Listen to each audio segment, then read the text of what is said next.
Já, Lars, hörku framstæða hjá okkur, sérstaklega í seinni hálfleiknum í dag. Börðusteknin inn í þetta hérna á erfiðum heimavellamóti, bara flottur liði. Þín tilfinning svona beint eftir þetta? Ógeðslega svekktur, en á sama tíma ógeðslega stoltur af liðinu. Bara, þú veist, við erum að spila tvo leiki á 2 dögum og, þú veist, fengum smá sjokk í gær eftir leikinn. Þú veist, bara á hvernig andlegi styrkurinn hjá þessu liði að koma í þennan leik bara með gleðina á vopni og þú veist, það var aldrei neitt moment sem við sást að vantaði upp á okkur að baráttu eða eitthvað hjá okkur. Og svo erum við komið með yfir höndina í lokin þegar að koma eitthvað við á þessum atriði og mér fannst við ekki fá að útkljáta sjálfur leikmennir.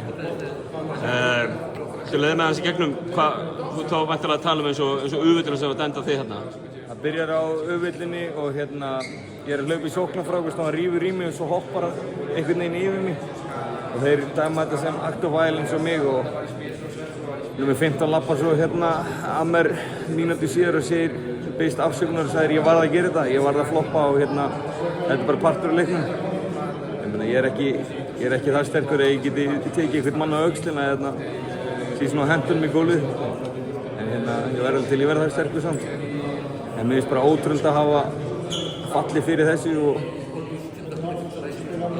einhvern veginn bara snúa mómentinu algjörlega þeim í haf.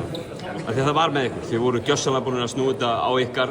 Já, við vissum bara að við vorum orkumeiri og það var meira púst eftir hjá okkur en svo bara kláruðu þeir þetta á vítalínunni.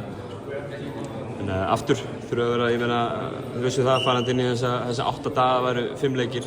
Þurfum við að skoða þetta, taka eitthvað út úr því og fá eitt frídag á morgun. Er hann ekki kærkominn eftir 2 svona leikjadag? Jú, maður er búinn að láta berja ansi vel á sér, þannig að maður þarf bara að vera í treatmenti og láta laga sig aðeins fyrir komandi átök. Og aftur, við erum ekki búin að gefast upp, við viljum gera þetta fyrir áhörundunum okkar sem er að koma stemmingi sem við erum að mynda, það er eins og við vorum á heimavellinum í dag. Þetta er ótrúlegt fólk og þetta er svo mikil upplifun, þess vegna er svo grátlegt að geta ekki klárað einn í þetta leik. Ennþá, þú veist, þetta er bara svo, maður finnst bara vera þarna og við erum svo 100% með getinu í þetta, það bara skilur þetta ekki. Þið eru að gefa allavega spennandi leiki, þetta er. Já, en við erum tilbúinir í næsta skrá og langar að taka helviti sigurinn. Takk fyrir Elvar, gangið vel.